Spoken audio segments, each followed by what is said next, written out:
Welcome to I Caught It on Audio. This is Water Cooler Chat episode 22, 95th Academy Awards Best Picture, Part 2.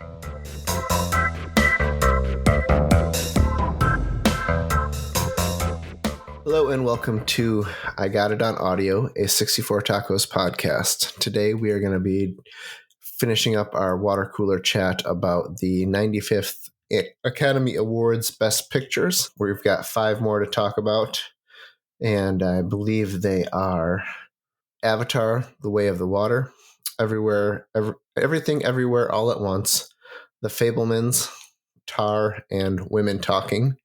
And we talked about the other 5 in our last episode. So if you wanted to go check that out, that might be fun too. Well, let's get right into it. Why don't we start with The Fabelmans? Kind of start a little light. If I'm not mistaken, this is a semi-autobiographical movie about Spielberg's childhood. It's a coming-of-age story. And his growth into a filmmaker. Yes, how he found film and grew to love it and all that stuff. And also talks about his family and all that stuff. What did you guys think of this one? I thought it was pretty cool. It started out kind of slow, and it took a little while to really grab me. But then once it did grab me, I was like all in. And it was just a fun, lighthearted, enjoyable romp, if you will.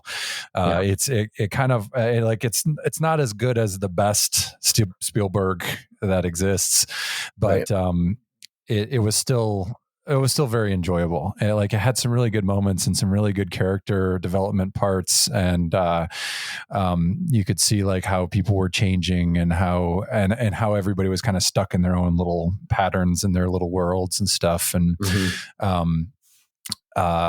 and there were parts too, it kind of focuses on the main guy, the Fable, what was his name? The Fabelman, Sammy, Sammy Fabelman.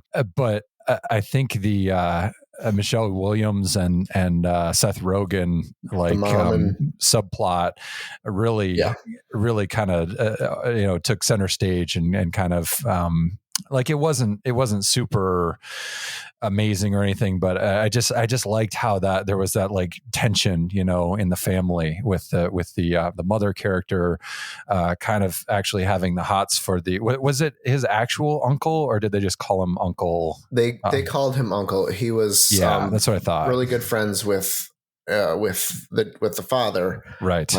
And I don't know if we ever get the father's name. He was good friends with the father and worked for his father. Yeah. So. And Paul Dano was the father. He did an amazing job. The acting was really top notch. And I absolutely love the David Lynch part at the end. Oh man, that was such a great little ending little bit. What did you think, Dan? Yeah, I basically agree with pretty much all that. It's interesting. It's broadly autobiographical.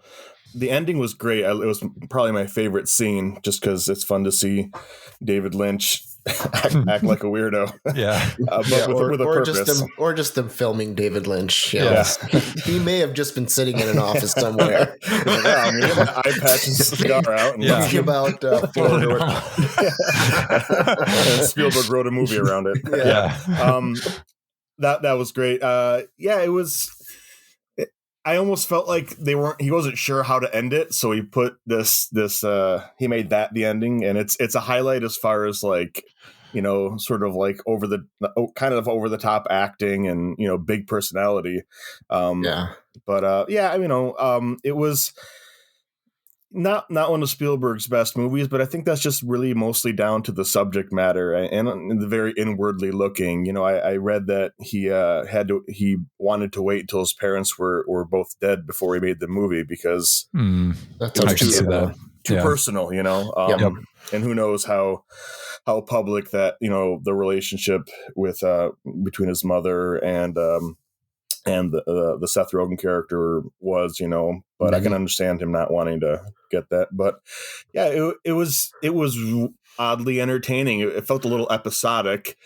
Mm-hmm. Like, now here's this and then that. I mean, that's how lives are, so fair enough. But like the mood shift when he went to high school, when they moved, and like the beach movie, and I mean, again, these are just pieces of his life, more or less. But yeah, I thought it was a really interesting thing to watch. Mm-hmm. I wouldn't say it's one of my favorite movies of this batch, nor is it one of my favorite Spielberg movies, but I'm glad I watched it. I enjoyed it. And it feels an awful lot like it gets the nomination just because it's a Spielberg movie, That's what it felt like to me. Like, it's very well made. Yeah, it is. I think my favorite scene was the where he's sitting outside of in the hallway of the school outside of the prom. Yes. And then the kid comes out and like wants to beat him up, but doesn't. And he's so mad that he made him look like such a hero. Right. And then the other kid comes out and he is going to beat him up. He is going to beat him up. But then the first one protects him. And then they're just like standing there after that conflict resolves. And he's like, "You don't ever tell anyone about this." And then he's like, "Don't worry, I won't tell anyone unless I make a movie about this." Yeah. Wink. 60 years later. Yeah. I think it does such a great job of like showcasing the power of film, filmmaking and editing, because even when he made that movie, which kind of the little home movie about when they were camping, which exposed to him his mother's relationship. Nobody else saw any of this stuff going on, really, like the hand holding and stuff like that. Right. But apparently they didn't. Like, they're just all wrapped up in their own worlds and oblivious. But as he's cutting together this footage, he's like, "Wait a second, what's going on here?" And then that changes the whole dynamic between him and his mother and his, quote unquote uncle character. But it really, like, that's the power of film and the power of editing. And it's one of the things that I think has come up already on the part one podcast about these movies. But also going forward here is like, editing is actually really important to the movie making process. And you need to, sort of hone what you're trying to say in the film, because otherwise it can get really bogged down with too much vision, too much whatever, too much talking, like I'm doing right now. So let's move on to the next one. I'm going to edit this out, so don't worry about that. Yeah. Let's move on to an example of a movie that could have used some editing. Tar. Yes. Now, Zach, you said you just watched this one. I just watched it last night. Yep. What were your thoughts on this? So it was incredibly well done, and I enjoyed most of it, considering how like really boring the subject matter is. But I think the thing that stands out the most, and I think it's Cate Blanchett's performance, because holy crap, is she a chameleon.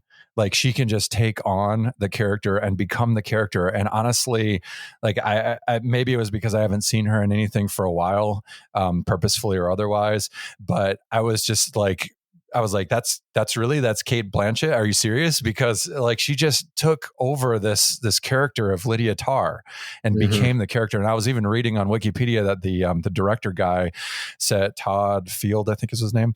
Yep. He said that he was not going to make it if she wasn't going to star in it. And that's how important she was to this movie. And I think that's really, for me, it's kind of a throwaway film. I don't really care that much about what was going on with the character and the things that were happening. But her performance was just like chef's kiss perfect, like I hope she gets the award for best actress, and that's really what made it good for me. I admire this movie. It's not exactly enjoyable. You're right. The best part about it is the acting performance by Cate Blanchett, but everyone's very good in the movie. It looks great. It is very sort of slow paced. I mean, I think that's intentional. I know Todd Field is kind of a Stanley Kubrick disciple, and you can kind of feel that in the very long shots, sort of meticulous, visuals. And I thought it was interesting, an interesting look at, in a very, as you say, boring world. Classical music is not the most thrilling thing for everybody. But it was interesting to look at sort of being well known and respected and powerful, and then still being a shit person. Maybe that's why you're a shit person. Maybe that helps you along being that way. But she just was kind of confident she could hold everything together and do whatever she wanted, and it eventually came back to bite her. This is interesting. It's the kind of movie that I can admire, and I know absolutely I will never watch that movie again. Even though I really, I guess it could have been trimmed up a little bit, but I felt like it was really effective the way it was presented. And I like that it sort of dug into how you have control and you have power until the moment that you don't, and it only takes a little bit to do, and then it's up to you what you want to do with that. So she can't help, even as her world starts to sort of fall apart, she still can't help herself by making stupid decisions that sort of accelerate. So I thought it was really interesting. I also thought one cool part of the movie was when she goes back to Indiana or New York or wherever she's from, and you see her in her childhood bedroom, and you sort of realize that she isn't even really a Leonard Bernstein student. Like she sort of has built this story about herself. She just really likes like she is just inspired by him. Mm-hmm. And her actual name's Linda Tarr, Tarr, not not European. And then her brother's like, oh yeah, sorry, or should I say Lydia?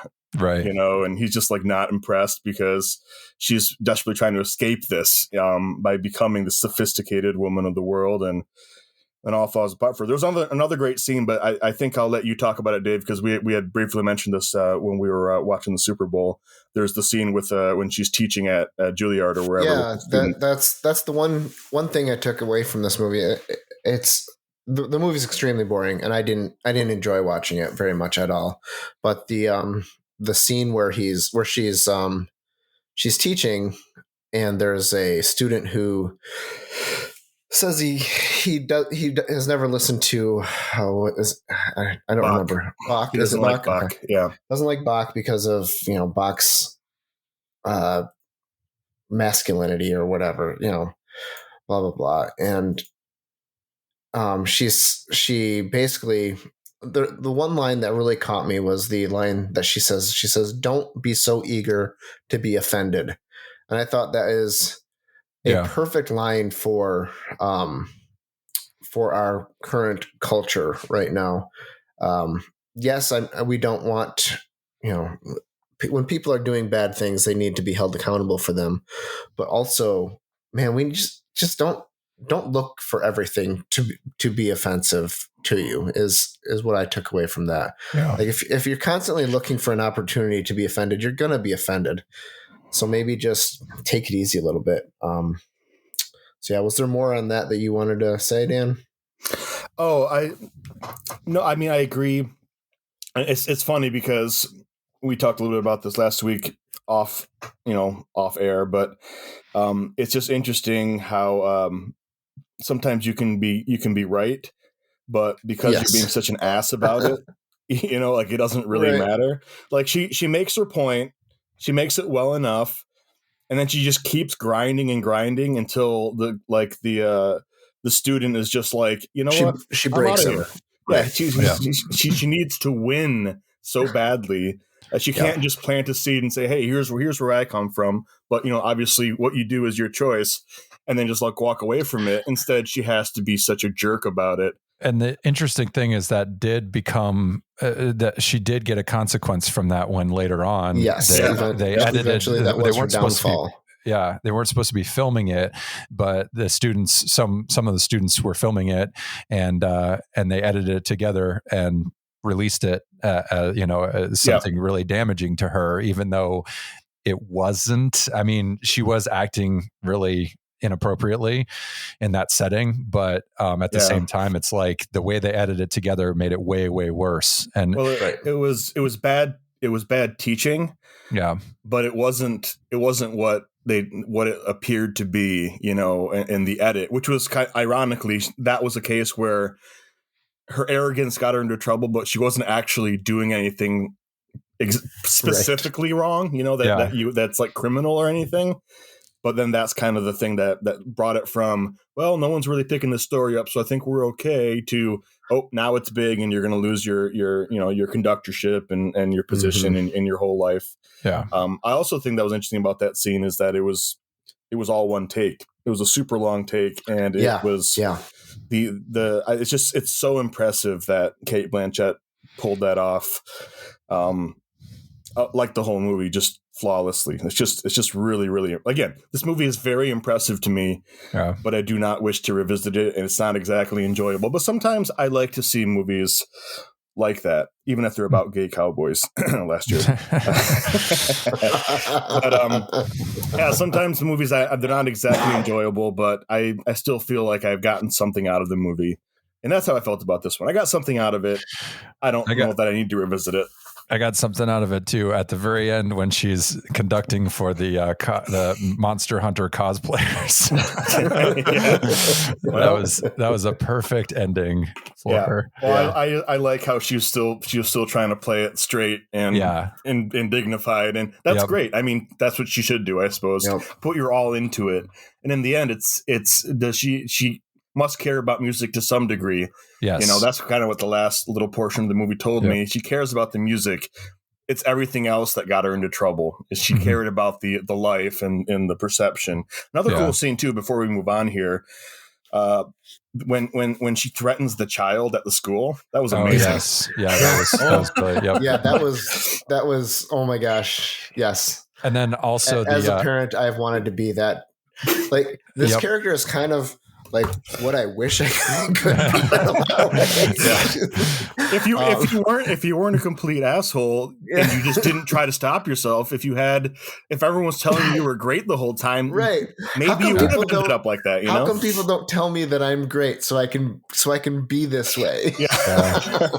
I also love the accordion scene when the next door neighbors come over and they're like, "Can you just keep it down?" And she breaks out this accordion and just starts singing like the worst possible song about the neighbor who died. And what's so great about that scene is how when they knock on the door, she's annoyed, but she's like, well, yes, of course, you're welcome. I'm glad you enjoyed it. And they're like, no, can you just shut up, please? And she just starts cracking up. Because they don't get it. They're not, quote, sophisticated enough. And the thing is, they're not even like, hey, can you stop? They're just like, can you let us know when you usually practice so we can not hide it we can hide it from the prospective renters. And she just undermines her thought. Anyway, but yes, there's plenty to think about, but we can move on. Let's move on to women talking. I think everybody got to this one too, right? Yep.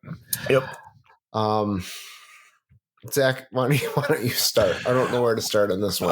It was very depressing, not because of what was happening right then and there, but what it referred to had happened. The despicable things that happened to these women at this colony, Mennonite colony, I believe. Yep. And it was just them trying to hash out whether they're going to stay and fight or leave and get the crap out of there. And it was incredibly emotional. And it was, I mean, there was a lot to, I hate to say enjoy. It was an empowering movie, and that's what I really liked about it. Well, the acting on this one too was phenomenal. These women just gave you so much of their soul with their performances, and you just felt Oh, And by a lot of the cast that was not Frances McDormand, because we all know Frances McDormand's acting chops from Fargo and she's incredible. All the other things she's been in, and she's amazing. And she was very like back burner, which I thought was cool because it's like she's this sort of matriarch type of character, but it's really about the younger cast and what the characters had to go through.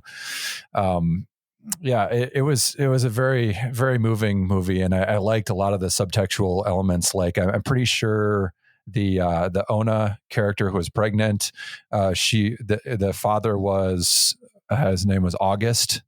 That's like that wasn't explicitly told, but I'm pretty sure that was what had happened, right? Like she August wasn't. was not the father. No. August was in love with her.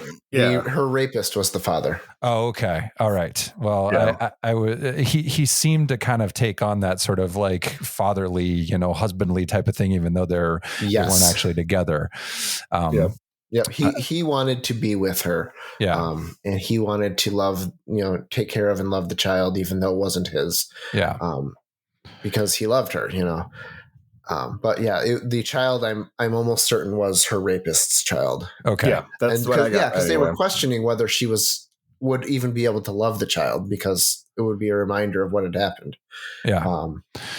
So yeah. I was watching it at 1 a.m. last night, so forgive me if I don't get all of the plot details exactly correct. Yeah. Unacceptable. Yes. Fired. Yep. Dan, what did you think of this one? Yeah, I mean, very, very much, again, the same thing. It was, I feel like it's important to get these ideas and I mean, it's based on a true story. So it's not, the opening title card is an act of female imagination, which when I saw that, I was kind of like, oh, okay, that seems a little like, sort of portentous and over the top. But then you realize that the reference is to the fact that the elders in the community tried to gaslight the women who were raped by telling them that these were wild female imaginings, So I think it's the kind of thing that's really important to see. The performances were amazing. I guess the point was to sort of highlight the drabness of the existence, but the sort of like color grading was so bland that I was like, well, it doesn't, I don't know. That's not really the most important thing, but it was very noticeable how brown and gray and drained of color it was. But, maybe they were going for a thing, and it didn't ruin the movie or anything. It was just something that I noticed. The performances were all really good. It was interesting to hear them grapple with the sort of intersection of faith and forgiveness and, violence and sexual assault. And, they're worried about their long-term, in the next life sort of consequences of the decisions. But also, one of the good lines was, I think Ona said it. She said, when someone says we must forgive them because we must get to heaven. She says, is there nothing in this life worth living for, or something to that effect? Like, surely there's some joy to be had in this life, some of that general idea. So I thought it was an interesting exploration of what do you do when you're this is very literally patriarchy. It's very much controlled by men. And of course, that's the thing that's been in the culture lately, and for good reason. So yeah, I mean, is it fun to watch this kind of movie? No. No, not so sure I'll revisit this anytime soon. But if I'm being honest, I will watch it again before I watch Tar again. Yeah, I was just thinking that in my head as I was talking. I was like, because I feel like there's more to get out of this movie by watching it again than there would be from Tar, or watching it with someone and then to have a conversation about it afterwards. I feel like it's grappling with even more important things than arrogance and and power and things like that. Those have relevance too, but I really don't have much bad to say about it. Enjoyable is not quite what I would call it, but it was gripping and it was fascinating. The only complaint I have about this one was how difficult it was to watch it. It's like why wasn't it in the theater when it was supposed to be in the theater? And then why like Yeah. I wound up buying it on Google, whatever, which I don't mind doing. I spent less money on this than I did on Avatar. But it's like they didn't have it available for anyone to watch, which is just frustrating. Yeah. I mean, I It saw could- it in the theater. It just wasn't a wide release, you know, Yeah. like, and you know, it's a smaller budget movie that didn't get as much backing. So that's, Right. and also I think they suspected that this wasn't going to be a box office, you know, huge winner because it's not that kind of movie. Yeah, I mean, according to this, it made 6.2 million box office. And Yeah. It could speak to the male-dominated Hollywood industry that is suppressing, whereas the awards, you know, maybe aren't quite as, they're a little bit more diverse, and so, you know, people can vote the way they want, and this one can rise up a little bit. Yeah. All right. Well, speaking of box office, how about Avatar: Way of the Water? Now, Zach, you didn't see this one. Did not see it. Nope. Dan, you saw this one, right? Yep. You saw it in the theater. What did you think of the newest part of the Free Willy expanded universe? Not enough Michael Jackson songs, I'll tell you that. But you know, this is a very visually impressive movie. And James Cameron knows how to make a movie that's entertaining, especially when it comes to visuals. I feel about it a lot like I felt about the first Avatar, where you've got so much to look at when it's happening. This probably had a little more meat on the bone than the first one, which was an incredibly simplistic, you know, and trope-heavy plot. There was a little more going on, but like it almost wasn't great because it was kind of confusing. Also, I haven't seen that movie since it came out, and I didn't rewatch it.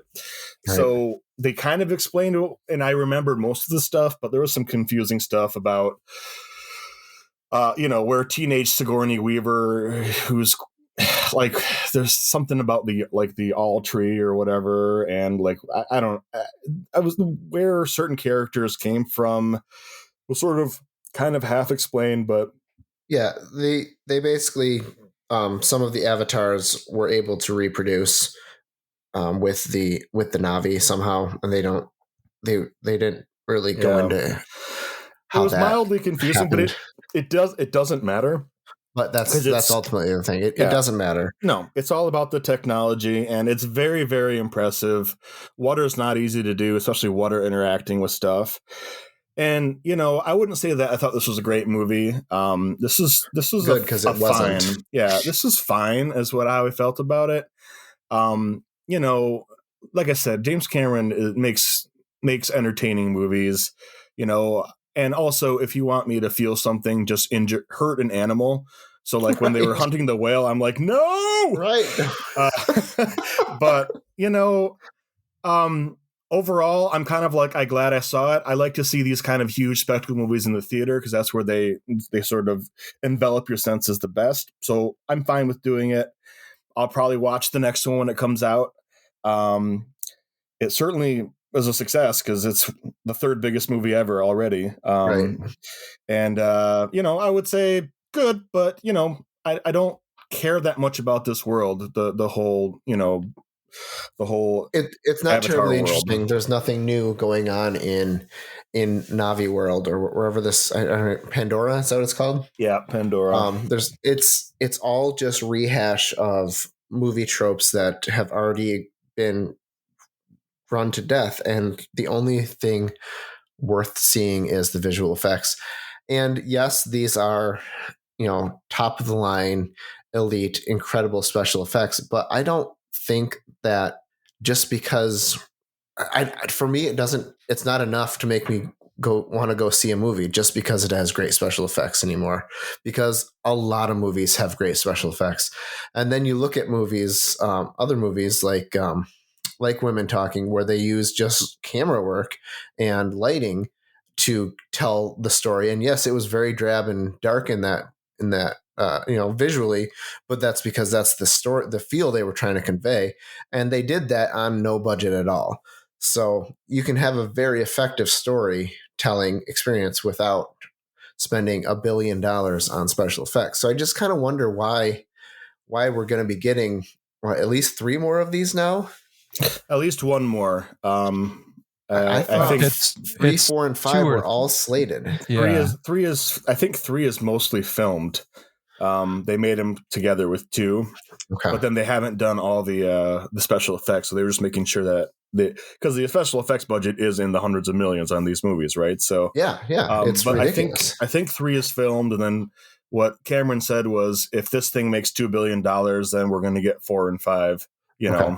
So we're probably going to get them all, or he'll die. Well, the thing that disappoints me the most is that James Cameron, maker of Aliens and Terminator 2 and True Lies, what else? Titanic. The Abyss, all these like incredibly interesting and entertaining movies, is going to spend his last 30 years of his life making Avatar. Yeah, it's so frustrating. Now I think I enjoy the movies enough to like be like, okay, I'll watch it and I like it, but I think I liked Top Gun Maverick more, and it's the same type of movie.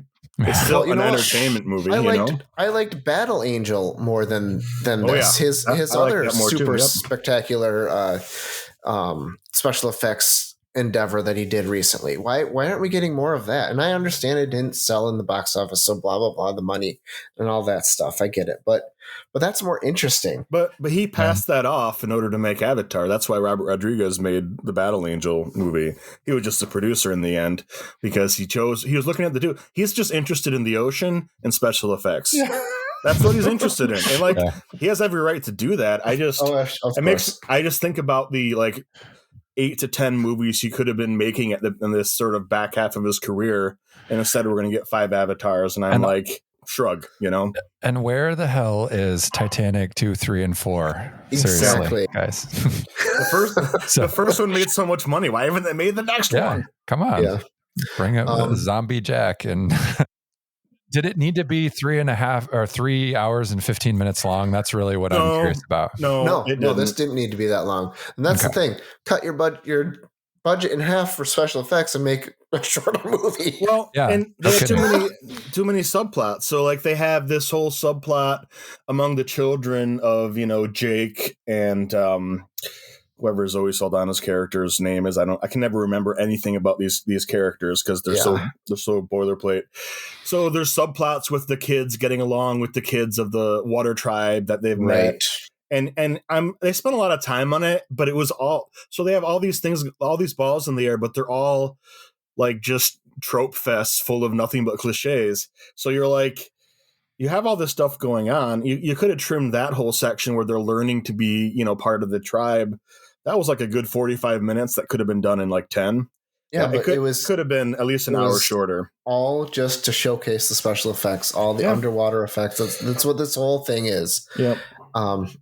And we saw this in the theater. I spent $70 to take the family. How did you spend $70 at the theater? We bought all the food and tickets, and so you spent $30 on tickets and then $40 on food. Yeah, something like that. Jesus. Well, it's a special event and blah blah blah. It was it was going out for lunch essentially. And watching a movie. And let me tell you, I was very confused when my seat started being very hot. Oh yeah. I did that too. I bumped it with my hip. We went to the Phoenix box, or what was it? It's something like that. I don't know what it was, but it had heated seats. Well, the seats in this, I thought I was on fire. Yeah, you're like, these nachos went right through me. No, they're all reclining seats with heaters, like optional heaters. But if you bump it with your hip because you're fat, like me and Dave, like I am. I had that happen one time too, when I was like, "Oh, why is my butt warm?" Oh, I got it, and then turn it back off. And then it was really cool for like the first half hour that the whole seat was shaking. But by the time we were 3 hours in, I just kind of felt nauseous. It's like, why do we need, why can't I turn this off? I don't think I had the D-Box in that movie. Lucky. Yeah. Lucky. No, I don't remember having the D box. I don't find it off-putting, but I find it utterly unnecessary. I didn't like it. I mean, I thought it was cool at first. It was a neat little gimmick, but for a 3-hour and 12-minute long movie, it was too much. You know what it makes me think of? The what was it? The Rumble box or whatever for the N64 controller. Yeah. Oh yeah, the controller Rumble shake. pack. Yeah. Except you know what? I can take that Rumble pack out of the controller if it becomes And too annoying. throw it in the trash if you want. Put your hands into the guts of the seat and ripped out the motor or something. But Yes. yeah, no, I find that a little bit silly. But I also didn't find it where it really bugged me either. I just got used to it. But yeah, I would say fine. But was it worth the $400 million that it was spent on it to make it? Well, it was financially because it made $2.25 billion so far. But I like you said, a lot of these movies that we've seen have been made for a fraction of the budget. In fact, the next one, unless you have something to add, Zach. Nope. I think we're done with Avatar. Yep. Please. The next one had the most amazing and visuals on the screen, and it did it for like $20 million. Yeah, Everything Everywhere All at Once Yes. was so much fun. This movie, I don't know where it came from. I didn't research anything about it or anything like that, but it was so good. Like the moment he starts singing or starts reciting the lyrics of "This is the story of a girl," to her as how he, as a way to bring her into realization that the worlds are colliding. Mhm. I don't remember the exact lines that he uses, but he says something about your hair doesn't fall quite just right, and it's basically just the lyrics from "This is the story of a girl." I knew this was going to be my favorite movie because it is so zany and so much fun, and the story is so compelling. Okay, well, I'm going to go on forever, so I'm going to let you guys talk for a little bit first. So, what did you guys think of this movie? You go ahead, Zach. This movie came out of nowhere. How many months ago? I don't even know. And it was getting so much buzz that I bought the 4K Blu-ray for it without any sort of under like blind buy. I just bought it and I watched it and I was like, holy crap, that was amazing. I enjoyed the shit out of that. And I'm really surprised that it's even nominated because of how far back, because usually you have like, nomination season where all the movies that are going to be nominated come out right about, now or the previous month. Yeah. December is usually what it is. And so for this one to get in here is actually really telling about, how people responded to it and what they thought about it. And it's got so many great moments. And I think the first time I watched it, I was like, well, this is a little bit long. And then the second time I watched it, I was like, it's a good amount. Like it's of all of these movies that we've watched, I think this one is okay being a little bit longer because it is such a visual feast and it's got such a great underlying story. Like there's all this stuff happening, but there's this really, really powerful story about a mother and her daughter, and a mother trying to come to grips with her life not being what it was, and not the longing for what she would really prefer it to be, and just accepting, coming to the acceptance of it, not only of herself but of her husband, of her daughter, her whole family, and I just it's amazing, and I really hope it wins. Honestly, I really do. What do you think, Dan? Yeah, I heard about this movie, but I didn't catch it in the theater. I kind of wish I had, but I did watch it, like a month ago or something. And it was, there was so much going on, which is what's great about it, because I really am excited to watch it again, because you can't really quite catch everything the first time. It's this weird combination of like absurdity and action and kung fu and sci-fi and just it tries to do everything everywhere all at once, right? Like it's the title's perfect because it's just they just throw everything at the wall and most of it sticks. There was a bit of a lull, kind of like an hour and a half into the movie where I was like sort of fatigued, but then it pulled me right back in, like it kicked back into gear, and No, I thought it was fantastic. One thing that's interesting about these filmmakers, Daniel Kwan and Daniel Scheinert, other than having terrible names that nobody likes, their previous movie, I don't know if you guys saw Swiss Army Man. Oh yeah. That is also bizarre, but like Yep. it leans more towards it's similar in a lot of ways, but it doesn't work quite as well as this one. And then the other thing that they're known for is the Turn Down for What video. Oh, Okay. yeah. Yes. Yeah. So, Dave, I know that you enjoyed that too, and Zach, it sounds like you've seen it. Yep. That's one of my favorite love music that videos video. ever. So it totally makes sense when you realize that. You're like, oh, okay, yep. That makes sensibility absolute sense. totally makes sense. Yeah, I really have nothing bad to say about it. All the performances are great. It was great to see James Hong, the grandpa, back Mhm. again. Jamie Lee Curtis seemed to be having a lot of fun as she was what was so her name? good. Deirdre Beardra or something ridiculous name. Ridiculous. Yep. Yeah. I think Michelle Yeoh is amazing. Oh, she's so Um, good in everything. It was And really the- cool to see Kei Hui Kwan again. Short Mhm. round from Temple of Doom. I've struggled to come up with the bad things to say about it. It was chaos. It was just utter chaos the entire movie, but it was great. Even the hot dog fingers. My favorite line was, I got bored one day and I put everything on a bagel. Yep. Everything. All my hopes and dreams. My old report cards. Every breed of dog. Every last personal ad on Craigslist. Sesame, poppy seed, and salt. Yeah. Everything bagels are the worst. Facts. So good. And the Rakakuni. Yeah, Rakakuni was amazing. Oh, Yeah. so that's like a throwaway bit in this movie. That was so amazing And about it's it. just hilarious. And it keeps coming back to it and stuff. It's so Yeah. wonderful. Get on my shoulders. Steering with the hair, like moving the hair around, it steers. Yeah. Yeah, if this is probably the movie I enjoyed the most of all of them. They gave me the most sort of like laugh out loud sort of like enjoyment of all the movies, and that would be cool if it won as well.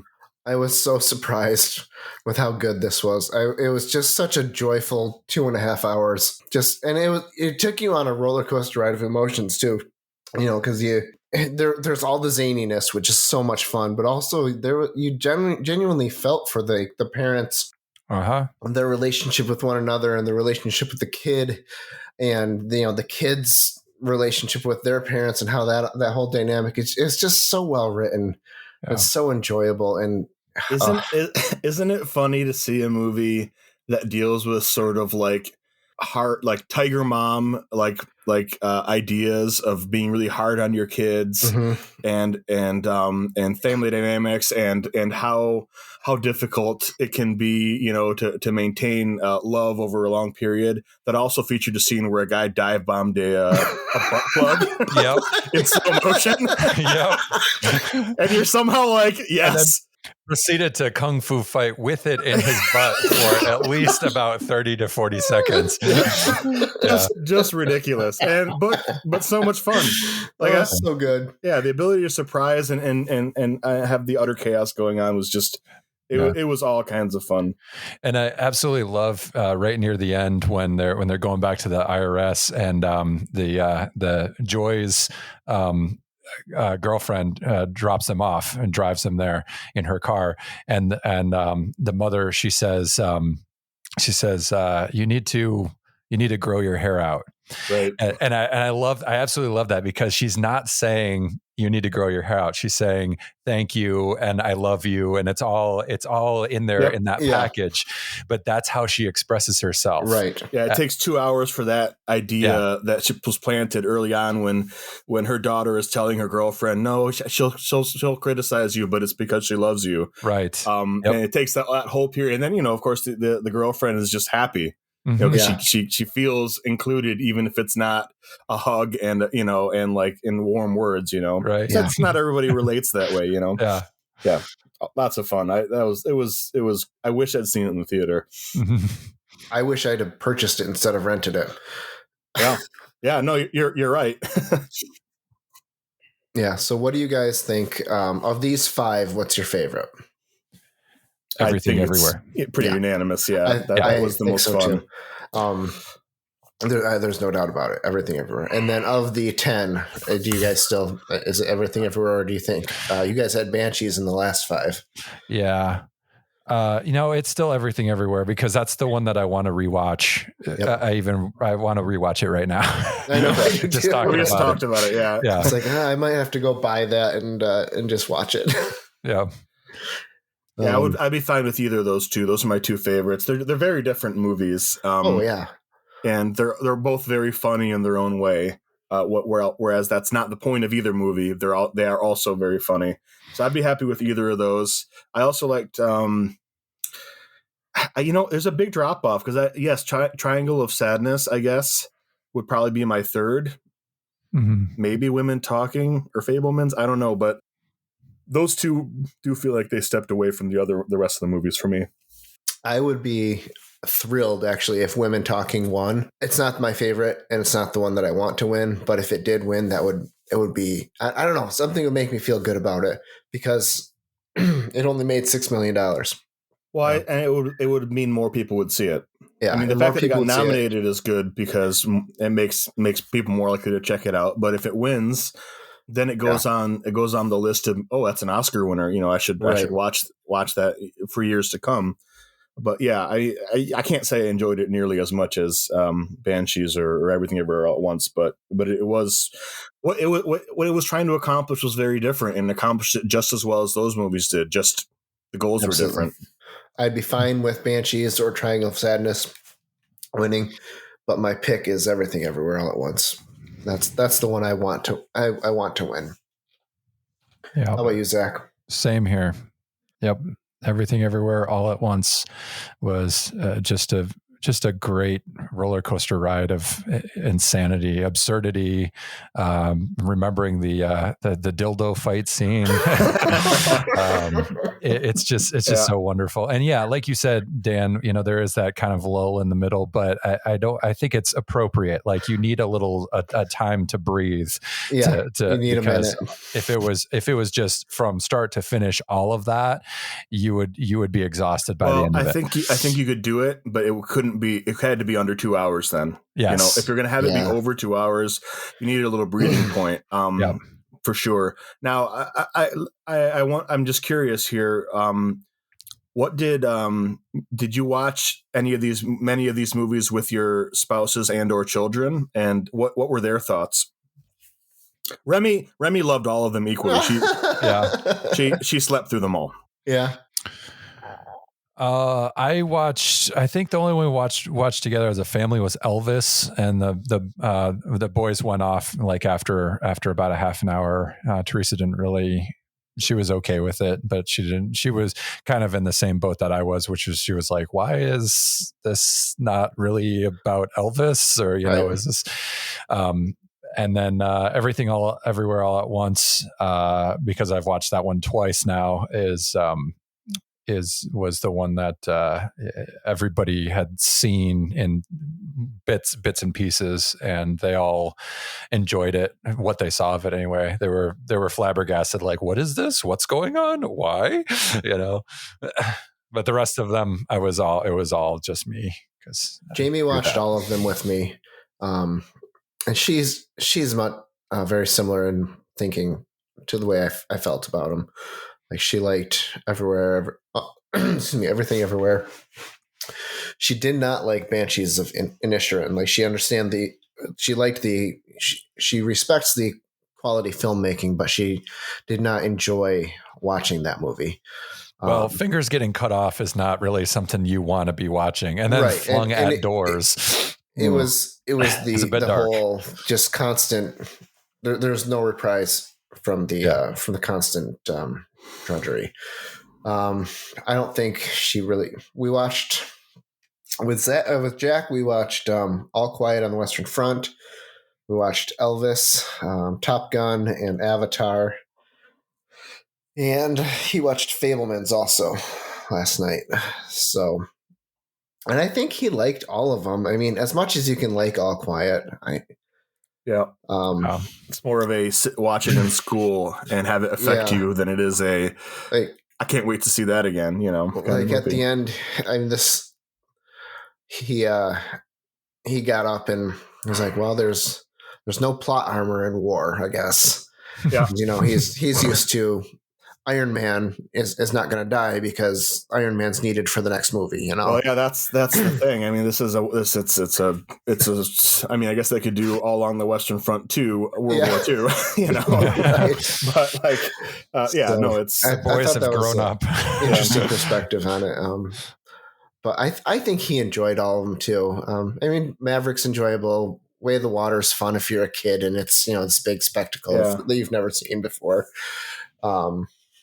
And Fableman's a fun family story, and what Elvis, the music was great in Elvis. So he really loves music, and it was good for him to see that. So that's how the family liked those. okay. So let's say we've set out what our preferences are. Who do you think is going to win? I think Banshees is going to win. I think so too. Yeah, I think so too. It's the most think likely It's of the all of most these. I think. Oscar ready movie. And Yeah. it's also it's not, you could say it's a bit like Tar or a bit like Women Talking in that it's a very serious, film. But like of those three, it's the funniest. It has the most sort of, humor and sort Right. of warmth. I know that's weird to say, but No, you're right though. I feel like it's a very serious play style movie, like, especially like Women Talking. Those two are very much like plays, but of the two, I think it gives a little bit more. It's got a little violence and a little bit of humor and absurdity, whereas Women Talking is just very serious. And there's some sort of like relief moments when women are like laughing together about things. Yeah. But for the most part, it's just very dour. But yeah, that's where I would say Banshees for that reason. It feels the most like an Oscar movie. What would you think would happen if a movie like Top Gun Maverick won? Like, that's the least likely of all these movies to win to you. That's what it feels like to me. Like it was fun. I'm great. They chose a movie that made a ton of money and everybody seems to really enjoy. I think Avatar is less likely, but I know exactly what you're saying though. It does not feel like either of those two should win the best picture.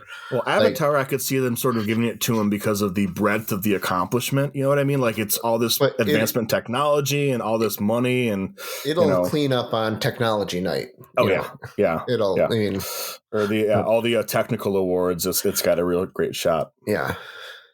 But I would watch Top Gun Maverick before Avatar: Way of the Water any day of the week. Avatar, I'll probably I only watched the first one once, and even though I briefly thought maybe I should rewatch it before watching the second one, then I was like, no, that's okay. I don't think I will. Yeah. yeah. So the interesting thing is for the directing nominations, you've got Banshees of Inisherin, Everything Everywhere All at Once, The Fabelmans, Tar, and Triangle of Sadness. So those are the most likely ones to potentially win, which excites me because I think those are all really, really exciting ones. It's unfortunate that Sarah Polley was not nominated for the Women Talking. Oh, she was still good. I would think that the script would win. Should be nominated before the directing. I find the directing. I mean, it was very good, but it's not the kind of movie that showcases directing.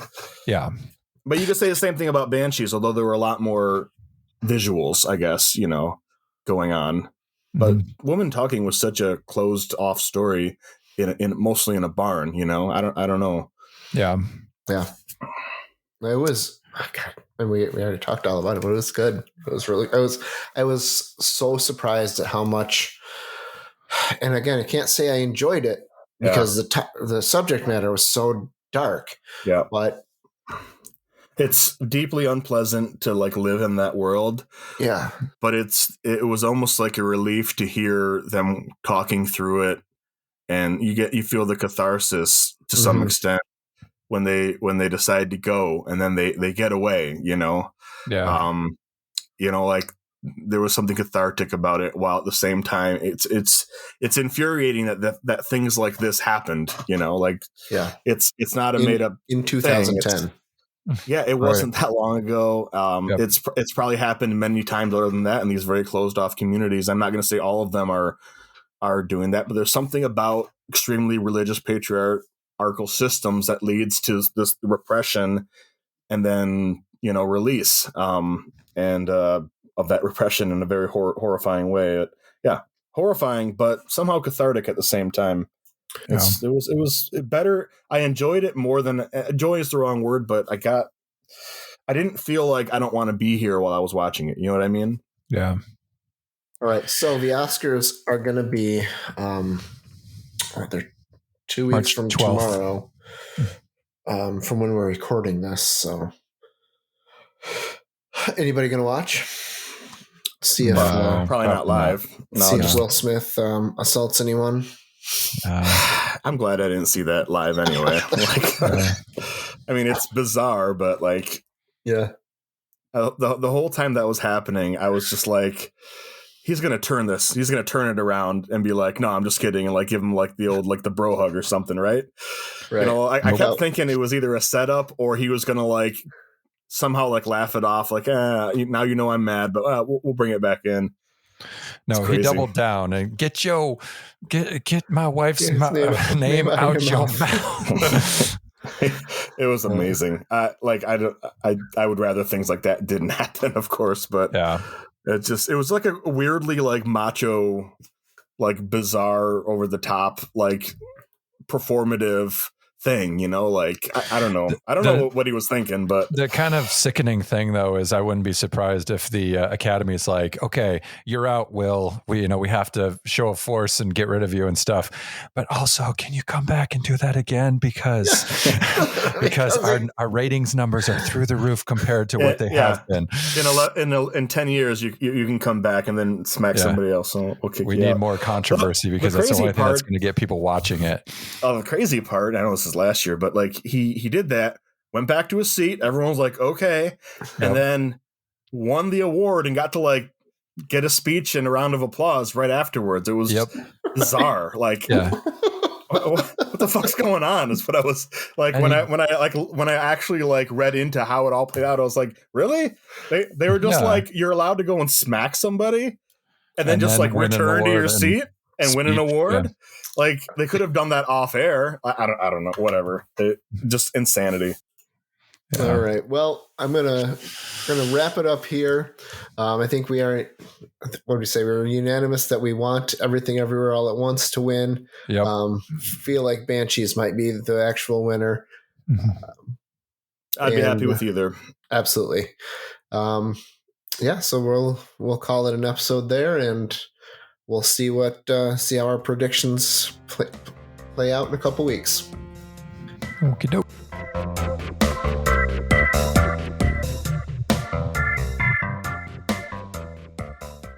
I caught it on audio.